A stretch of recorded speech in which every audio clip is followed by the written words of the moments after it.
Once upon a time, on a bright and bustling farm, lived a little piglet named Bacon Bits.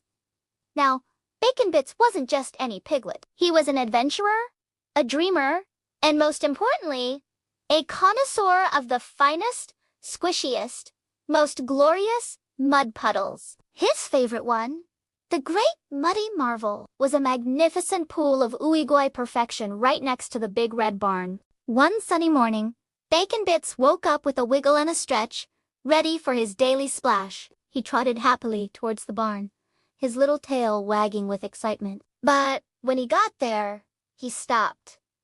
He blinked. He blinked again. The Great Muddy Marvel was gone. Where his beloved puddle should have been, there was just a patch of dry, cracked earth. "My puddle," he squealed. "It's vanished." His heart sank. How could a whole puddle just disappear? This was a mystery, a big one. Bacon Bits puffed out his chest. A mystery needed a detective, and he was just the pig for the job. He decided then and there to become Detective Bacon Bits, finder of lost puddles. His first clue was a set of tiny, webbed footprints leading away from the dry patch. He oinked. "Footprints! The culprit can't be far." He put his snout to the ground and followed the trail, which led him straight to the duck pond where Delilah the duck was preening her feathers. "Delilah," he announced, "did you see my puddle? Someone has taken it." Delilah quacked with laughter. "Silly piglet," she said, splashing water with her feet. "Puddles don't get taken. Perhaps the sun was just very thirsty this morning." She pointed her beak towards the sky. The sun was indeed shining very brightly. Bacon Bits hadn't thought of that. He thanked Delilah and looked for another clue. Near the edge of the dried-up patch, he spotted something else. A few stray pieces of yellow straw arranged in a neat little line. This was peculiar. He followed the trail of straw, which led him over to the chicken coop. Inside, Henrietta the hen was clucking to her chicks. "Excuse me, Henrietta," Bacon Bits said politely. "I'm investigating the case of the missing puddle. Do you know anything about this straw?"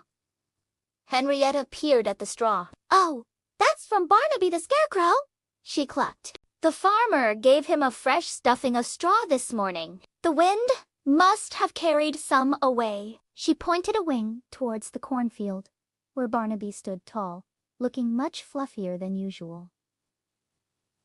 A scarecrow couldn't have taken his puddle. This was getting complicated. Feeling a little discouraged, Bacon Bits sat down with a sigh. His detective work wasn't going so well. Just then, Horace the horse trotted over. "Why the long face, little fella?"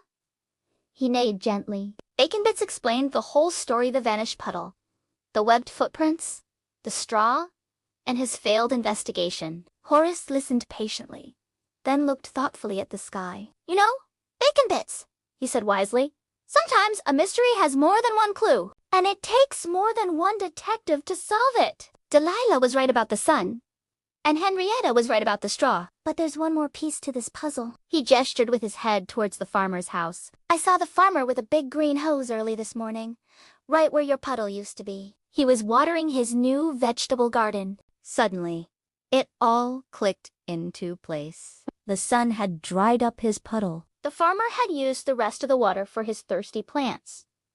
And the footprints and straw, they were just random things that happened on a busy farm. There was no puddle thief after all. Bacon Bits felt a little silly, but also relieved. He thanked Horace for his help. "So," he said sadly, "I guess I don't have a puddle anymore." "Not so fast," Horace neighed with a twinkle in his eye. He led Bacon Bits behind the barn. And there, shining in the sun, was a brand new, even bigger, even muddier puddle. The farmer, after watering his garden, had used the hose to make a new splash pad for his favorite little piglet. Bacon Bits squealed with pure joy. A new puddle. He looked at Horace, then thought of Delilah and Henrietta. "Horace," he said, "I couldn't have solved this without my friends. Teamwork is the best." With a running start, he launched himself into the magnificent mud, sending a happy spray everywhere. He had solved the muddy mystery and learned that even when things seem lost, a little help from friends can make everything right again. And that was the best discovery of all.